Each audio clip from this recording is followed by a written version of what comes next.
Alrighty, so this is the July update for Pirate Software Studio. It's our monthly dev video. And I want to start it off by showing you my cat. She's here in my lap. Look at this. Look at this. Look at this. So if you've been wondering about Gadget and if she's doing well, she's doing just fine. She's doing much, much better. She had a full recovery from her medical stuff, and she likes sitting in my lap all day like a big slug animal. Look at her go. Yeah. Yeah. It's very good. With that, I'm really happy about that. The thing that I've been working on this whole month, it's actually taken the entire month to finish, is actually a menu. And this is the first menu that I've put into the game. It's something that I've put off for a very long time, but you guys really wanted controller remapping and keyboard remapping.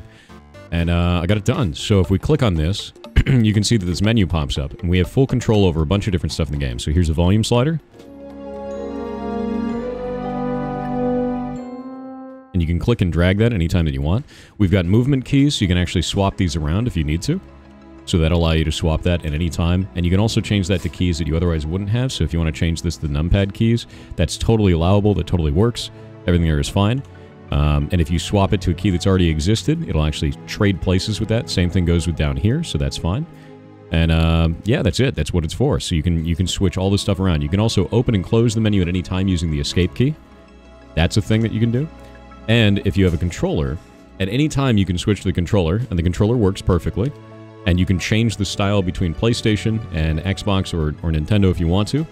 And all these things exactly work the same way. The volume slider works, the buttons work. You can even switch these buttons around if you want to. So you can have, accept over on the left key one if you want that to be that. You can have accept be wherever you want, frankly. You can just make it do whatever you want it to do. And this also updates all of the in-combat icons as well. So if you're more used to playing on a PlayStation controller and the symbols come down and they say ABXY before and it was really confusing, well, now it'll just work for you. So you'll be able to show the PlayStation controller symbols in combat and it'll show you those icons instead.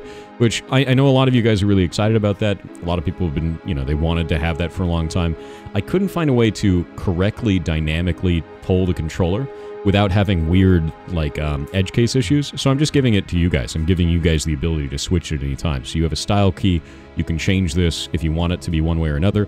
And that also means that you can use an Xbox controller and still use PlayStation symbols if you'd like to. So I think that's kind of a nice thing, frankly, because some people, they only have an Xbox controller, they can only get an Xbox controller to work, but they'd rather have the PlayStation symbols. So with this, you have both now. You can just do it at any time. And the other cool thing about this is, let's go start the game up, and I'll show you what this looks like in-game. If you walk around and you go to interact with something, in the middle of a conversation, you can pop this menu up, and you can close it. At any time, you can do this. The other thing that you can do at any time with this is you can open it and close it in combat as well.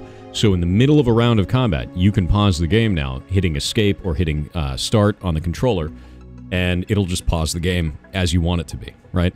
And it'll close back up, and everything should work. If you find any problems with this, just let me know, because I know this is kind of a new thing. I've done it in a very interesting way. There was a lot of tech that had to go into this to make this possible. It's not as simple as just adding a button. It's not as simple as just adding a menu into the game. If you look at this, just to give you a small example, if we press to the left, and then we press to the right, we press to the right, we press down, we press up, right? The game has to know what happens when I press those buttons. You don't just put them on screen. You have to say, okay, they're on the bottom button here, and they press down. Where do they go? They go here. Okay, they're on that button there, and I press right. Where do they go? They go here. They go there. So on and so forth. So you have to make it so that every button knows exactly where it's going to go based on the player's input at any time. And build a grid system to make sure that that's possible and that it makes sense. When you're using the menu, it makes sense. When you're actually pressing the buttons. So that's pretty much it. That's what I've been working on for Heartbound. It's taken about a month to build this. And it's not simple, and I'm really happy with it, frankly. There's going to be a lot of stuff that's hidden in this, too, so ARG people, if you really like, if you're out there and you're looking for puzzle stuff, this can detect any room that you're in, so keep that in mind, and I hope you enjoy that. So, yeah, it should be good. So, outside of Heartbound update stuff, I've been working on a mushroom farm, and some of you know about this, some of you know what I'm talking about, but I'm going to go pull this up real quick. So, I have a shed in my backyard. My shed is really gross, or it was. About a month ago, it was really disgusting. It had, pounds of spiders.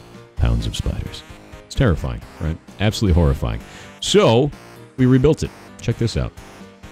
I really, really, really like growing mushrooms. I like cultivating mushrooms. Shay actually goes out and does mushroom hunts in the wild. So going off and doing like harvesting in the wild, and he's part of the Mycological Society of Washington State, so he knows what he's looking for.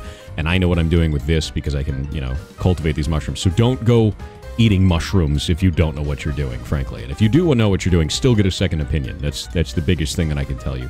But with this, the shed was really gross, and we started remodeling it. So I put, you know, rebar down, cement went on top of this to make like a nice floor, because the floor was, I don't know how they did this, but the last owners, half of it was cement, and the other half was dirt. It just didn't have cement on one half of it, which I don't understand. It doesn't make any sense to me. But redid the whole thing with cement, made it really nice, smoothed it out using the big smoother. The smoother was really nice. Then put a big crease down the center. The reason we had to do that was because the half that was cement and the half that was dirt, the dirt side is going to sink, and the cement's eventually going to crack, so we want it to crack down the crease, right? We want it to break there, instead of through the middle of one of these blocks and make it look really bad. So this was it after it got all cleaned up. It's really nice in there now. It was really disgusting originally. Waited for all this to dry, then started running electrical. So the original electrical in here was knob and tube, which is like old ceramic and copper wire. It was really not good. You don't want to use that. It'll light everything on fire. It's terrifying. And ran electrical from the house through the ground, sealed all that back up, which is kind of nice, and then started building what are called Martha tents. And they're called Martha tents because of Martha Stewart, right? It's an indoor greenhouse is the idea. But what I did was I modified these. So they have metal bars here, but they didn't have enough metal bars to do a layer on the top. And I wanted to put what's called an HVAC system, a little fan up on the top, to suck air out of this to give it negative air pressure. And the reason why for this, the reason that I did this, was to pull air from the bottom, push it up out of the top, and have airflow going through, because mushrooms require oxygen. And then they convert that oxygen, after that, into CO2. They breathe it out just like a person does. So this is super important to have this kind of airflow through this, and I needed this top layer, so I made it out of PVC pipes, if you look there. I actually just cut PVC pipes to the right size, and then, you know, popped it in as another layer up top. And then this is what it looks like with the humidifier on. So this is going to control the humidity, this is going to control the oxygen flow, and we'll be able to put mushroom blocks on these to be able to grow those. And the species I want to grow are like probably reishi mushrooms, lion's mane mushroom, and I think that's it for the beginning. Is reishi and lion's mane is probably going to be the big ones. And I might do shiitakes as well, because shiitakes can go along with the lion's mane. It'll be just fine in there. But yeah, so I built one of those, and then I built 4 of those. And I have 4 of them. They're all hooked up into the walls around the sides.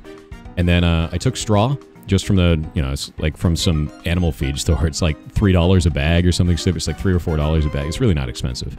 Took that, filled it up with water, allowed the water to get all the gross out of it, and then bought some oyster mushrooms from the store. And I cut these up into pieces, put it all throughout this, made a bunch of jars of this, and then I got to work on adding in lighting in here, because it's kind of gross in there, like at night. It's kind of creepy. So I got lights, and they're just plugged in, and they're hung up along the thing there, and that's it. And it looks really nice, and it works.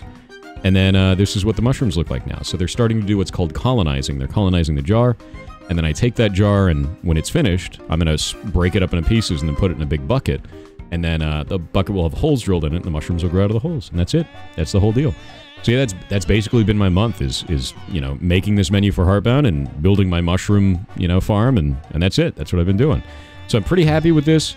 The next step for Heartbound is going to be building out the mossbacks area. I took some time to build this instead, the menu stuff instead, because I thought it was really, really important for the game. And also because there was actually a person on Steam forums that asked us to build this. They're like, why can't I remap my controller? This feels bad. And I was like, yeah, I don't have any plans to do this right now. And then I immediately responded to them. I was like, you know what? No, I'm going to do this. I want you to have this. And so I spent the month doing it. So thank you for that feedback. I hope that this, you know, works for you. And if you guys have any problems with this when I do finally release it, just let me know. And that's it. So bye, everybody.